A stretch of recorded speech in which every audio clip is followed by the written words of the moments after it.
West Bengal board of secondary education অর্থাৎ মাধ্যমিক পরীক্ষার জন্য যারা প্রিপারেশন নিচ্ছ, ইংলিশ এক্সামিনেশনে তোমাদের সেকেন্ড যে চ্যাপ্টারটা, সেই চ্যাপ্টারটার নাম হলো fable, and fable is written by Ralph Waldo Emerson.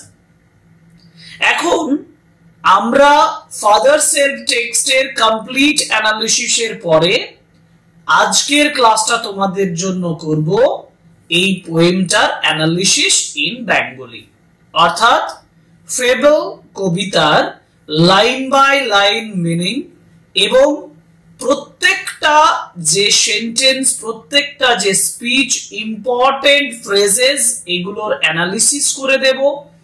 Meaning এর পাশাপাশি এই কবিতার মাধ্যমে কি মেসেজ দেওয়া হচ্ছে, কি বার্তা দেওয়া হচ্ছে, সেটাও তোমাদের কাছে ব্যাখ্যা করে দেব। So welcome to English Edition channel, and today's class is on the analysis or the Bengali interpretations of the poem Fable, and this is written by Ralph Waldo Emerson.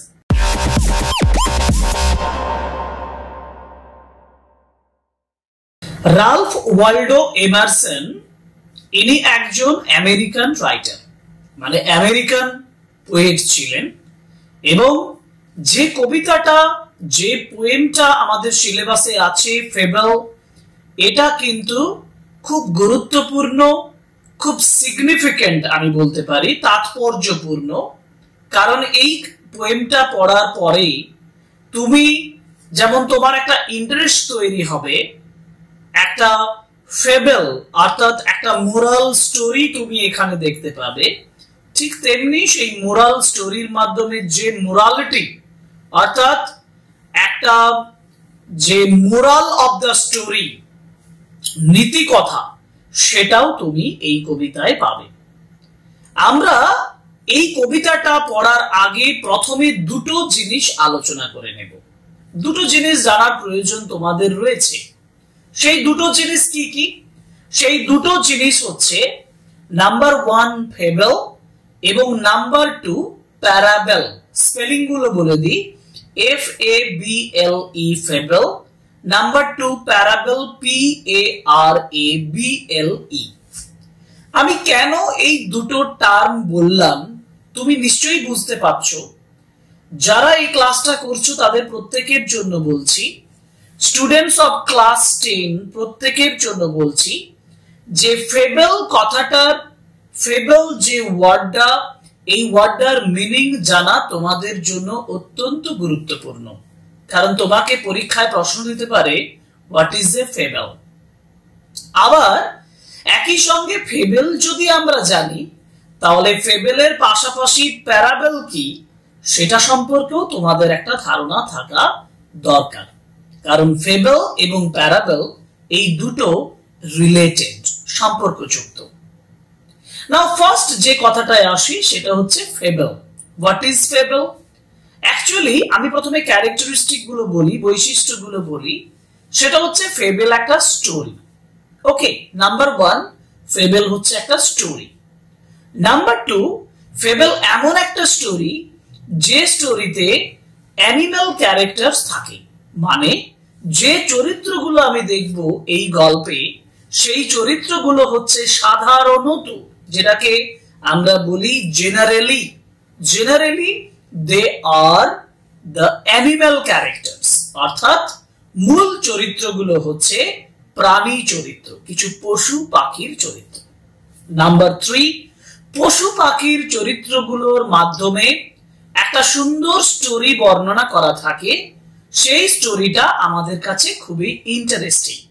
Number 4 এই ইন্টারেস্টিং স্টোরিটার মাধ্যমে আমাদেরকে একটা message দেওয়া হয়, আমাদেরকে একটা lesson দেওয়া হয়।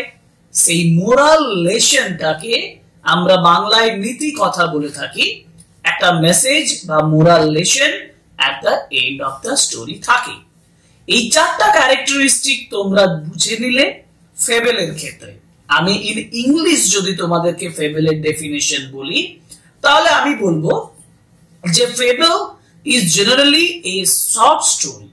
We may say this is a story which deals with generally animal characters and that has a moral lesson at the end of the story. This is called fable. কিন্তু আমি একটু আগে যে কথাটা তোমাদেরকে বলছিলাম যে প্যারাবল কি জিনিস, আসলে একই রকম ভাবে একটা মোরাল লেসন থাকবে, একটা স্টোরি দেবে, কিন্তু যে ক্যারেক্টারস গুলো, যে চরিত্রগুলো আমি পাবো প্যারাবেলের ক্ষেত্রে, সেখানে হিউম্যান ক্যারেক্টারস থাকে, অর্থাৎ মানুষের চরিত্র থাকে। আমরা যদি তোমরা শুনে থাকো কিনা জানি না, যীশু খ্রিস্টের যে বিভিন্ন গল্পগুলো, মানে যীশু খ্রিস্ট তার শিষ্যদেরকে কিছু শিক্ষা দান করার জন্য কিছু গল্প বলতেন, এবং this are the greatest parables in খ্রিস্টানিটির ক্ষেত্রে এই প্যারাবেলস গুলো খুবই বিখ্যাত।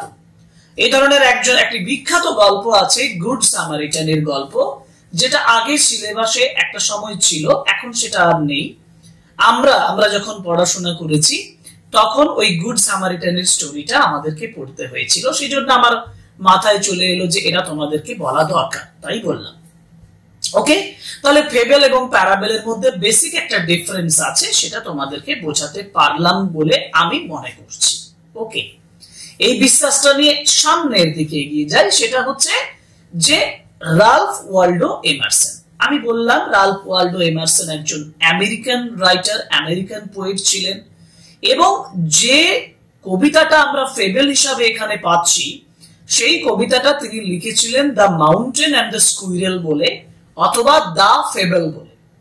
কবিতাটার নাম, পোয়েমটার নাম হচ্ছে the fable or the mountain and the squirrel. আমাদের টেক্সটে কবিতাটার নাম, পোয়েমের নাম দেওয়া হয়েছে অনলি ফেবল, মানে এখানে দ্য ফেবল নেই, শুধু লেখা আছে fable, FABLE। Actually, Ralph Waldo Emerson wrote this particular poem in 1846. 1846 সালে তিনি এই কবিতাটা ফার্স্ট পাবলিশ করেছিলেন, মানে লিখেছিলেন। এখন এইখানে একটা কথা যেটা আমি একটু আগে বললাম, যে একটা মোরাল লেসন দেবে, কি লেসন দেবে না দেবে সেগুলো, মানে মূল যে লেসনটা সেটা আমাকে সেকেন্ড প্যারাগ্রাফে, যেটা ব্লু কালারে তোমাদেরকে দেওয়া আছে, সেখানে উল্লেখ করা আছে। আমি ওটা এখন জানাবো না, আমি একেবারে কবিতাটা শেষ করে তোমাদেরকে বোঝানোর পরে ওই লাইনটা তোমাদেরকে বোঝাবো, যেটা বুঝলে তোমাদের কবিতাটা বোঝা কমপ্লিট হবে। সুতরাং কবিতার লাইন বাই লাইন আমরা বুঝে নিই। প্রথমত তোমাদেরকে ফেবেল কবিতাটা পড়াতে গিয়ে প্রথমেই বলবো এখানে দুটি ক্যারেক্টার আছে, মানে এই যে গল্প, যে গল্পে মূলত এটা একটা গল্প, তাই না, কিন্তু কবিতার মতো করে পোয়েমের আকারে এটা লেখা হয়েছে। দুটি ক্যারেক্টার রয়েছে, এই দুটি ক্যারেক্টার হচ্ছে, একটি হচ্ছে মাউন্টেন, একটা স্কুইরেল। মাউন্টেনকে বলা হয় ইনঅ্যানিমেট অবজেক্ট। ইনঅ্যানিমেট অবজেক্ট মানে কি? ইনঅ্যানিমেট অবজেক্ট কথাটার অর্থ হলো অজীবীয় বস্তু, মানে জীবিত, মানে জীবন নেই এই ধরনের বস্তু, অজীবীয় বস্তু, ইনঅ্যানিমেট অবজেক্ট। আরেকটা হচ্ছে স্কুইরেল, যেটা একটা লিভিং বিং, একটা জীবন্ত প্রাণী। ওকে, এই দুজনের মধ্যে একটা কথোপকথন হচ্ছে, কিন্তু আমি কথোপকথনের থেকেও সব থেকে বেশি যেটা বলবো সেটা হচ্ছে একটা কোয়ারল হচ্ছে, ঝগড়া হচ্ছে। মাউন্টেন এবং স্কুইরেলের মধ্যে একটা ঝগড়া হচ্ছে, একটা আর্গুমেন্টের মাধ্যমে কমিউনিকেশন হচ্ছে, একে অপরকে আর্গুমেন্ট দিচ্ছে, কি বলছে, তাদের বিষয়বস্তু কি সেটা পড়ে নেব। দেখো প্রথম লাইনে কি বলছে, The mountain and the squirrel, দেখো the mountain and the squirrel had a quarrel। খুব সিম্পল ভাবে বোঝাই, মাউন্টেন মানে পর্বত, মাউন্টেন এবং স্কুইরেল এই দুজনের মধ্যে had a quarrel, quarrel মানে ঝগড়া, তাদের মধ্যে একটা ঝগড়া হয়েছিল। এক কথায় they were actually communicating through arguments, they are arguing, আমি বলবো they are arguing, তারা আর্গু করছিল, তর্ক করছিল। কি বলছে, the former called the latter। প্রথমত বলি the former, ফরমার মানে কি? ফরমার মানে আগের জন। উল্লেখ কি করেছিলেন প্রথম লাইনে? The mountain and the squirrel. তাহলে ফরমার বলতে কাকে বোঝানো হচ্ছে? আগের জন বলতে কাকে বোঝানো হচ্ছে? মাউন্টেনকে। কল দ্য ল্যাটার, দেখো লেখা আছে LATTER, ল্যাটার, ল্যাটার মানে পরবর্তী জন। পরবর্তী জন মানে মাউন্টেন এবং স্কুইরেল বলতে পরবর্তী, ল্যাটার বলতে স্কুইরেলকে বোঝানো হয়েছে। তাহলে আমি পেলাম the former call the latter little prig, খুব ইম্পর্টেন্ট একটা ফ্রেজ, লিটল প্রিগ। প্রথম সেন্টেন্সে পেলাম mountain and the squirrel had a quarrel, mountain এবং স্কুইরেলের মধ্যে একটা ঝগড়া হচ্ছে। এই ঝগড়াতে the former call the latter means the mountain, এগুলো কিন্তু পরীক্ষার জন্য important. Who is the former and who is the latter, মানে who is referred to as the former and who is letter. আমি বলবো mountain is called the former because mountain has been mention first and the squirrel is referred to as the latter, LATTER। তাহলে mountain called the squirrel, ফর্মারের জায়গায় mountain বসিয়ে দাও, ল্যাটারের জায়গায় squirrel বসিয়ে দাও, অঙ্কের মতো মাউন্টেন কল্ড দ্য স্কুইরেল হয়ে গেল। মাউন্টেন স্কুইরেলকে বলছে লিটল প্রিগ, এটা তো জানতে হবে। লিটল প্রিগ বলতে কাকে বোঝানো হয়?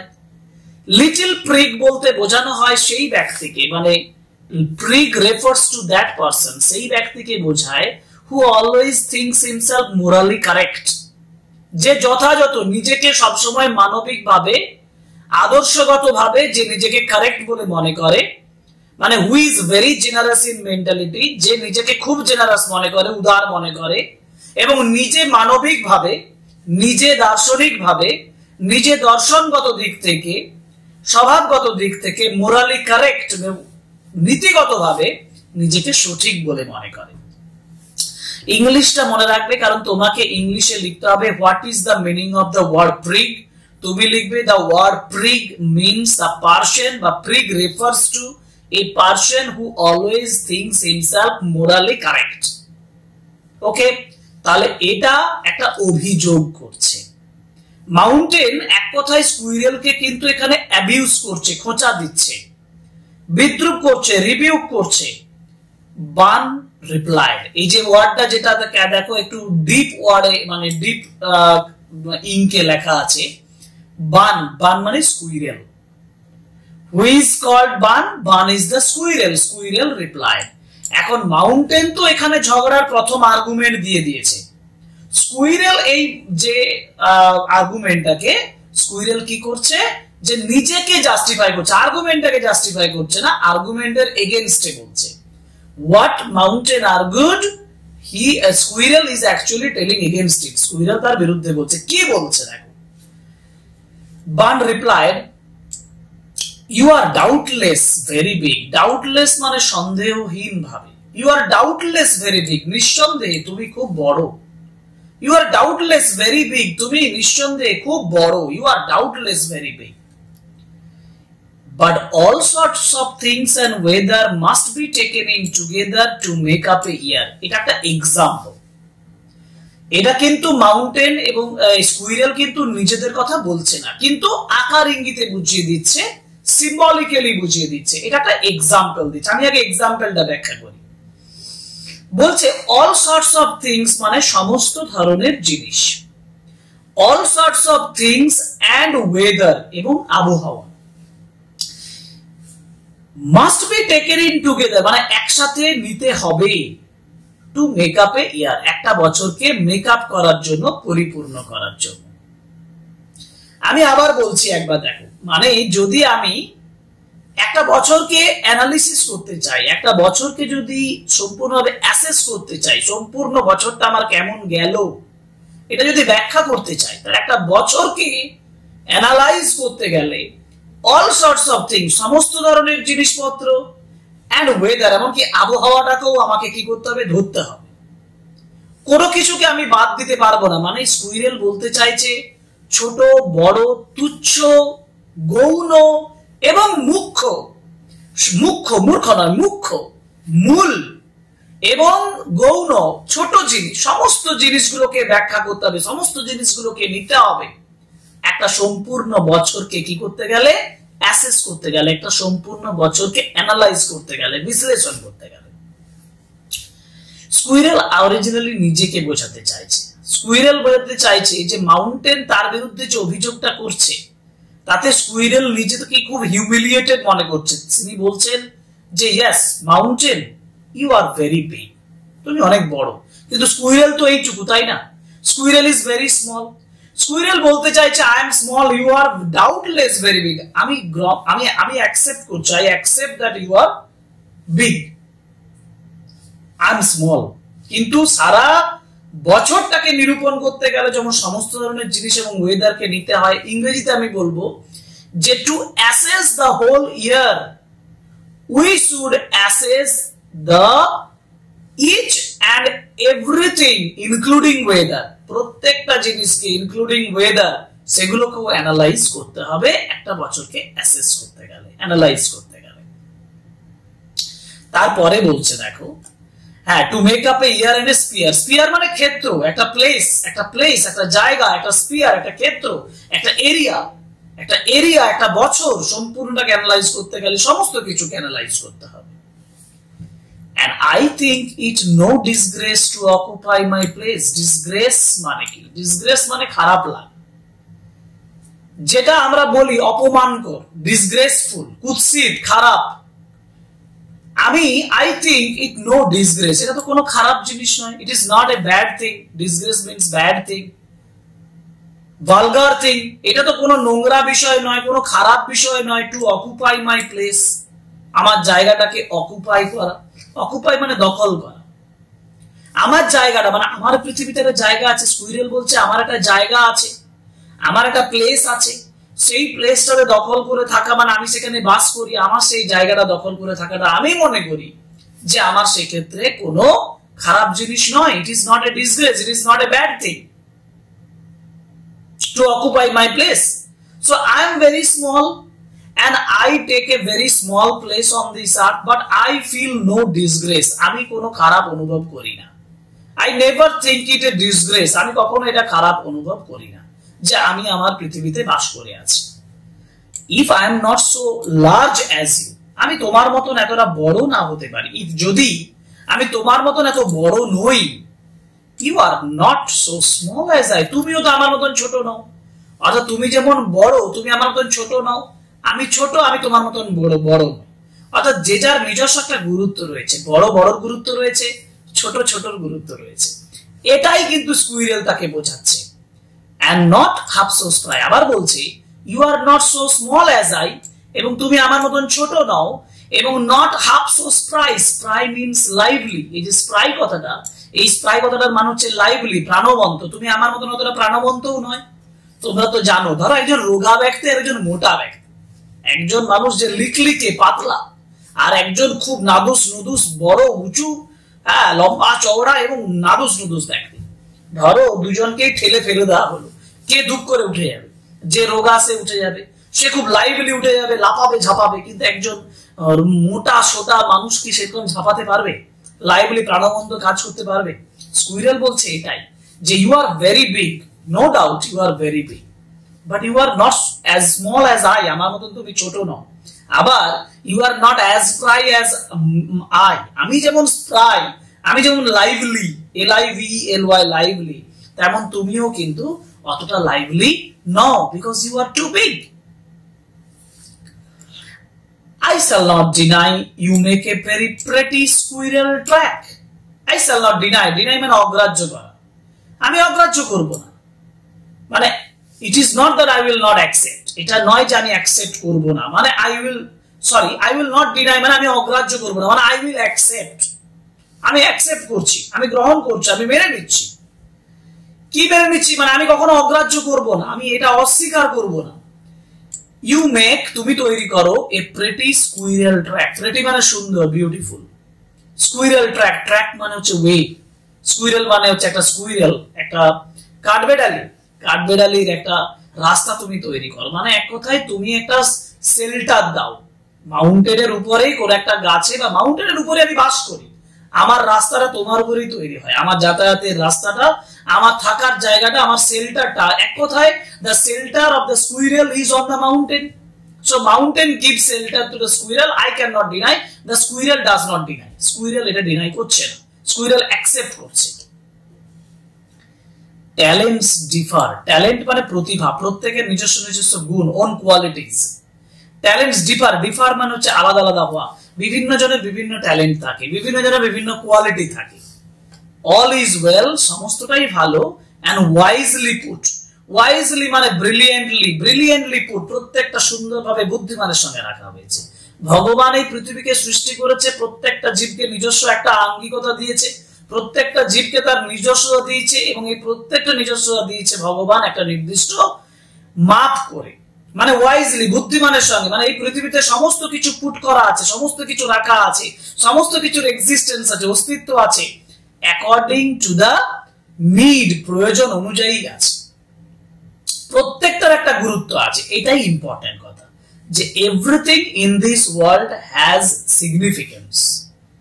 whether it is big or small, everything has its significance. ছোট হোক বড় হোক, প্রত্যেকের একটা গুরুত্ব রয়েছে। if I cannot carry forest on my back, যদি আমি আমার পিঠে জঙ্গল বইতে পারি না, মানে কে পারে? মাউন্টেন পারে। Mountain can carry forest on his back. Mountain is very big, mountain অনেক বড়। মাউন্টেন কি বইবে? তার কাঁধের উপরে কি থাকবে? তার কাঁধের উপরে থাকবে, তার শরীরের উপরে থাকবে বড় ফরেস্ট, জঙ্গল। জঙ্গল বইতে পারে সে। neither can you crack a nut, কিন্তু তুমি একটা নাট মানে বাদাম, তুমি আবার বাদামও ভাঙতে পারো না। অর্থাৎ যেটা তোমার ডিউটি সেটা আমি করতে পারি না, আমার যে ডিউটি সেটা তুমি করতে পারো না। ইম্পর্টেন্ট জায়গা হচ্ছে দুটো, যে whether it is small or big, এটা ছোট হোক বড় হোক, everything in this world, এই পৃথিবীতে প্রত্যেকটা জিনিসের has its own significance, নিজস্ব গুরুত্ব আছে। Number 1 point. নাম্বার 2 হচ্ছে যে everyone should accept in own place and there is no disgrace to occupy his or her own place. তার নিজের জায়গাটা দখল করে থাকা, তার নিজের জায়গায় নিজস্বতার সঙ্গে থাকা, এর মধ্যে খারাপ কিছু নেই। and one should be satisfied with his or her own self, নিজে যেটা আছে সেটা নিয়ে তার সন্তুষ্ট থাকা উচিত। and one should not tease others, অন্যকে টিজ করা উচিত নয়, অন্যকে বিদ্রুপ করা উচিত নয়। এবার লাস্ট লাইনটা যেটা বলেছে, সেই লাস্ট লাইনের আরেকটা ব্যাখ্যা আমি তোমাদেরকে বলতে পারি। ব্যাখ্যাটা কি না? ব্যাখ্যাটা হচ্ছে, যেখানে বলছে দেখো, যে স্কুইরেল বলছে যে I can not carry forest on my back, আমি আমার পিঠে ফরেস্ট বইতে পারি। You carry, mountain carries. কিন্তু neither can you crack a nut, একটি বাদামও তুমি ভাঙতে পারো না। আচ্ছা ধরো বাদামটা ভাঙলে তবে ভিতর থেকে কি বেরিয়ে আসবে? বীজ বেরিয়ে আসবে। এই বীজটা যখন মাটিতে পড়বে তখন সেখান থেকে কি হবে? সেখান থেকে একটা গাছ তৈরি হবে, তাই না? তাহলে গাছটা যদি তৈরি করতে হয় তাহলে কার দরকার? স্কুইরেলকে দরকার। আর সেই গাছটা তৈরি হওয়ার পরে বড় ফরেস্টটা যখন হবে, সেই ফরেস্টটা রাখার দায়িত্বটা কার? মাউন্টেন। তাহলে মাউন্টেন একটা ফরেস্ট ক্যারি করবে, যে ফরেস্টটা তৈরি করতে কে সাহায্য করছে? স্কুইরেল সাহায্য করছে। সুতরাং mountain carries the forest which is created by squirrel again, যেটা স্কুইরেলের দ্বারা তৈরি, তাই না? ইনডাইরেক্টলি। তাহলে আমি এক কথাই বলবো, এটাই আমি মোরাল অফ দ্য স্টোরি, মানে যেটা হচ্ছে মোরাল আমি বলছি এই গল্পের, ফেবেলের যেটা মূল মেসেজ, যেটা কবি এখানে দিতে চাইছেন, সেটা কি না? সেটা হচ্ছে যে different things in the world has different talent, বিভিন্ন জিনিসে বিভিন্ন ট্যালেন্ট আছে, different qualities. whether it is small or big, everything in this world has its own significance. দুটো কথা, different things have different talents or qualities, number 1. and number 2, whether it is small or big, ছোট হোক আর বড় হোক, whether it is small or big, comma, everything has its own significance of existence, অস্তিত্বের নিজস্ব একটা গুরুত্ব আছে। এই হচ্ছে রালফ ওয়ালডো এমারসনের কবিতা ফেবেল। এবং দেখো আমি লাইন বাই লাইন তোমাদেরকে মিনিং বলে দিলাম, ওয়ার্ড বাই ওয়ার্ড মিনিং বলে দিলাম, কি কি কোশ্চেন আসতে পারে সেটাও বলে দিলাম। যে ব্যাখ্যাটা করলাম সেই ব্যাখ্যাটা যদি তোমরা নোট করে করে করো না, তাহলে তোমার একেবারে মাধ্যমিকের জন্য প্রিপারেশন কমপ্লিট হবে। দ্বিতীয়বার তোমার আর এই ক্লাসটা করার প্রয়োজন হবে না, বইটার দিকে তাকানোরও প্রয়োজন হবে না, যদি মন দিয়ে আমার এই ক্লাসটা করে থাকো। এই কনফিডেন্সটা আমি রাখি, এই কনফিডেন্সের সঙ্গে তোমাদেরকে আমি একটা কনফিডেন্স দিতে পারি। ওকে, so that's all for today and see you in our next video with another important lesson. So stay with us, support us, subscribe the channel, like, comment and share our videos. Thank you very much. Goodbye.